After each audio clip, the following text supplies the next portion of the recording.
Eu sou uma filha amada de Deus, vencendo a orfandade, rejeição, lutos, ansiedade e medo. Meu nome é Thaís.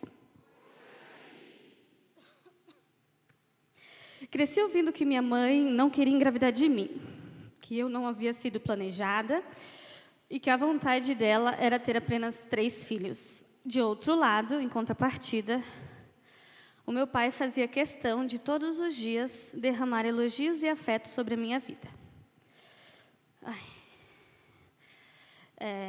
Meus irmãos e eu sempre fomos muito unidos. Brigávamos, como qualquer irmão, mas éramos unidos. Quando eu completei 16 anos, veio o meu primeiro trauma. Pela manhã, eu não fui acordada por uma ligação do meu pai, como de costume. Eu acordei com meu irmão me dizendo que ele havia passado mal. Tentei ligar, mas não obtive sucesso. Enquanto eu caminhava até a sala, ouvi minha tia dizer que ele havia falecido. Aquele certamente foi o pior dia da minha vida. Eu ainda não conhecia Jesus, e depois disso nem queria conhecê-lo. Afinal, que Deus é esse que leva justamente o único que me dava amor? Após o enterro, pensei comigo mesma, agora sim a minha mãe irá me dar todo o amor. Porém, um mês após a morte do meu pai, a minha mãe me abandonou e foi viver a vida dela. E me disse, você já tem 16 anos. Parei minha vida por você até aqui. Agora você se vira. Foi uma fase muito dolorosa para mim. Eu sentia a rejeição me abraçar. Tive depressão e todas as vezes que as dores da minha alma falavam mais alto, eu me feria fisicamente para ensurdecer aquilo. Eu não via o cuidado de Deus comigo naquela época, mas Ele estava lá, me enviando meu irmão, minha irmã e o meu cunhado. Nessa época, eu fui morar com a minha irmã. Meu cunhado fez de tudo para que eu não sentisse a falta do meu pai.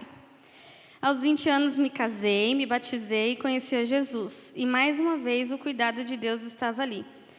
Recebi um sogro que amo como um pai e uma sogra que amo como mãe. Passados 5 anos da morte do meu pai, recebi uma mensagem da minha cunhada à tarde, dizendo que meu irmão havia passado mal. E, ao anoitecer daquele dia, eu orei ao Senhor. Mas Deus não permitiu que eu terminasse a oração sem dizer, seja feita a tua vontade. E foi assim. 3 horas após essa oração, o meu irmão veio a óbito. Eu já conhecia Jesus e precisei engolir a minha dor para sustentar emocionalmente a minha mãe, que estava desolada. Nessa época, o nosso relacionamento foi restaurado. Não teve um dia que eu não tivesse sentido a falta dos dois. O tempo passou e eu achei que tinha superado. Engravidei, tive meu primeiro filho e senti o amor de Deus ali. Sempre quis ter uma família grande como a minha era. Quando meu filho completou 9 meses, eu engravidei novamente. Não era planejado, mas criei grandes expectativas.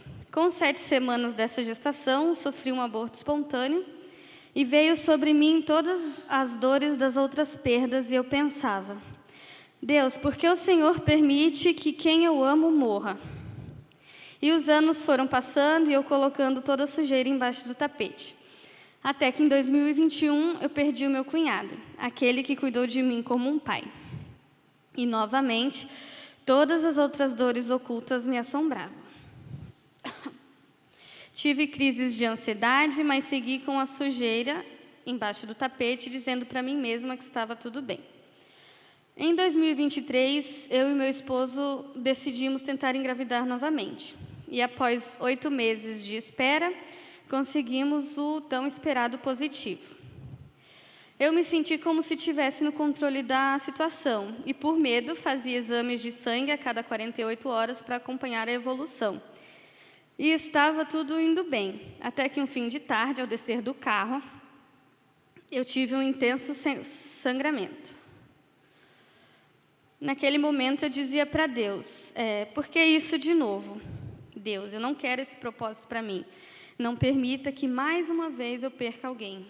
E Deus me dizia, eu estou cuidando, filha, mas preciso que você me coloque em primeiro lugar.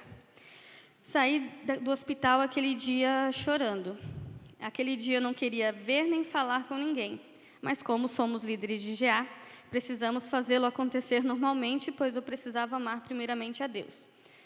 E com dor no coração, mas amando a Deus e em obediência, podemos ver o amor e o cuidado de Deus através de cada irmão que aquele dia chorou junto comigo, no encontro. Essa perca foi difícil, porque era uma gravidez ectópica da qual precisei tratamento. E os exames de sangue nunca normalizavam e as agulhadas já não doíam mais no meu físico, mas na minha alma. Quando vi o anúncio do 30 semanas no telão da igreja, apostei que aquela seria a minha oportunidade de me curar.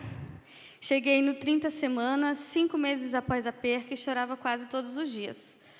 Cada semana o Senhor ia falando ao meu coração e trabalhando todas as minhas perdas, e eu ia curando coisas que eu nem notava que estava ali. Tirei todas as sujeiras debaixo do tapete e na escrita das memórias pude ver o amor de Deus nos detalhes, através de cada pessoa que Ele enviou para estar comigo nesses processos. O verso de Romanos 8:28 estava fixado em minha mente. Sabemos que todas as coisas cooperam para o bem daqueles que amam a Deus e daqueles que são chamados segundo o seu propósito. Esse foi o meu testemunho em 2024 no 30 semanas. A primeira vez que decidi abrir sobre as minhas percas com tantas pessoas reunidas.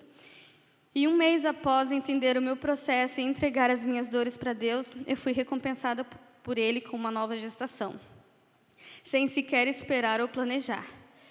Ele tornou o meu luto em festa e a minha vergonha em glória. O medo até tentou me assombrar novamente, porém, eu decidi pôr em prática o que aprendi no 30 semanas e orei dizendo a Deus. Ele me deu e estava na mão dele a decisão de gerar ou não essa vida. Nada eu podia fazer senão somente orar. E assim seguimos com uma gestação tranquila e saudável.